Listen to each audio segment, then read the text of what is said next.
sebaik-baik penulis adalah yang mampu menangkap 5-6 dari ribuan ide yang berseliweran itu.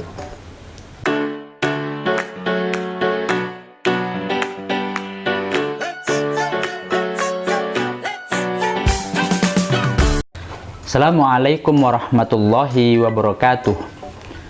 Pada video sebelumnya saya menjelaskan betapa masa lalu itu bisa menjadi bahan untuk ditulis. Pada kesempatan kali ini saya ingin menjelaskan bukan hanya masa lalu, tetapi masa saat ini atau apa yang kita alami dan kita rasakan saat ini itu juga bisa untuk kita tulis. Salah satu contohnya adalah Dahlan Iskan. Dahlan Iskan itu ketika menjabat sebagai Dirut PLN, dia memiliki sebuah catatan yang disebut dengan CEO's Note. Itu adalah catatan ketika dia menjabat sebagai Dirut PLN.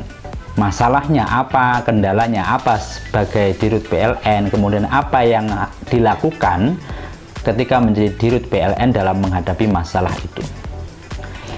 Ketika sudah tidak menjadi Dirut PLN, Dahlan Iskan naik menjadi Menteri BUMN.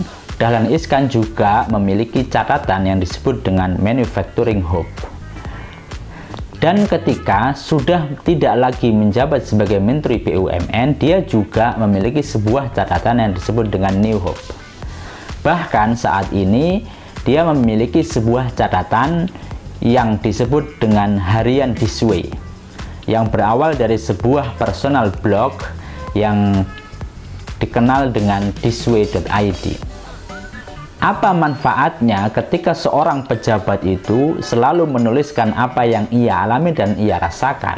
Tentu itu yang pertama menjadi edukasi bagi masyarakat bahwa oh ternyata permasalahan di pemerintahan itu seperti ini. Real permasalahannya seperti itu, dan cara menghadapinya apa yang dilakukan pemerintah sudah melakukan beberapa hal seperti berikut. Nah, itu menjadi sebuah edukasi bagi masyarakat. Jadi masyarakat kadangkala sering berdemo itu karena mereka tidak paham permasalahan yang ada di pemerintah. Yang kedua, penulis yang kedua yang selalu menggunakan, yang seringkali menggunakan apa pengalaman yang dialami dan dirasakan adalah Renat Kasali. Renat Kasali dalam bukunya Disruption, Serial on Disruption, di buku yang pertama menjelaskan proses kreatif dia dalam menulis. Jadi Renat Kasali selalu menulis itu di keadaan misalkan sedang menunggu delay pesawat, sedang di dalam pesawat dalam penerbangan, dia menulis pengalaman atau apa yang ia lihat, apa yang ia rasakan ketika kunjungan ke luar negeri, ketika kunjungan ke berbagai daerah.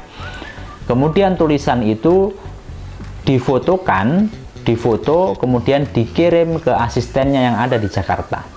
Kemudian asisten yang ada di Jakarta mengetik, kemudian mengirim kembali ke Renat Kasali untuk dikoreksi melalui iPad. Kemudian dikirim lagi ke asistennya, begitu seterusnya. Juga ada buku Renat Kasali yang berjudul Sentra, Serial on Education, itu juga ditulis berdasarkan pengalaman apa yang dialami dan yang dirasakan, khususnya terkait pengalaman istri dia ketika mendirikan sebuah PAUD, pendidikan anak usia dini. Selain penulis Indonesia, penulis luar negeri juga ada banyak yang menuliskan pengalaman hariannya atau pengalaman yang dirasakan dan dialami setiap hari dan dijadikan menjadi sebuah buku.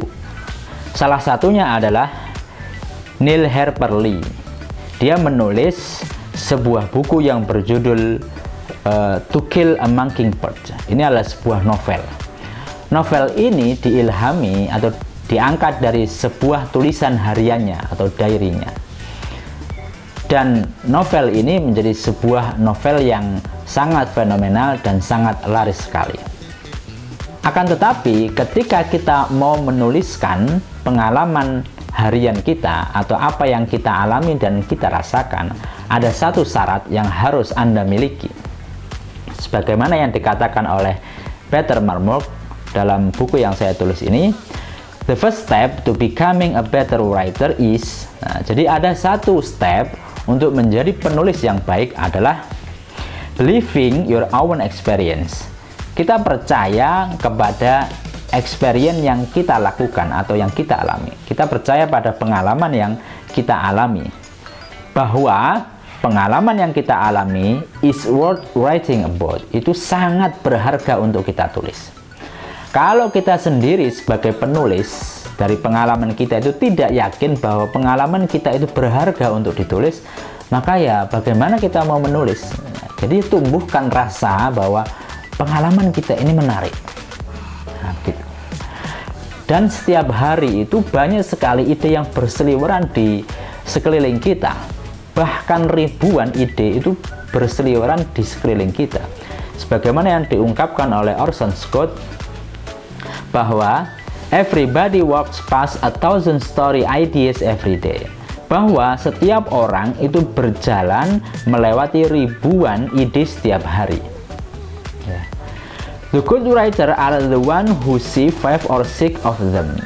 Sebaik-baik penulis adalah yang mampu menangkap 5-6 dari ribuan ide yang berseliweran itu. Mampu menangkap 5-6 saja itu sudah penulis yang baik, padahal ada ribuan ide. But most people don't see any. Tetapi kebanyakan orang itu tidak mampu melihat satu pun.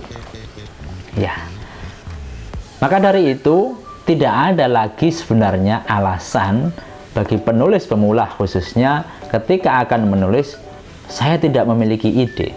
Ide itu sangat banyak sekali.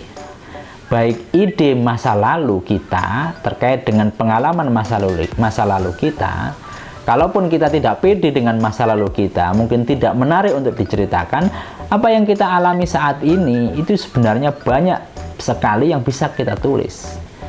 Misalkan kita setelah mengikuti sebuah seminar atau webinar, apa yang kita dapatkan dalam sebuah seminar atau webinar itu bisa kita tuliskan. Apa intisari daripada seminar itu? Apa kesan Anda mengikuti seminar itu?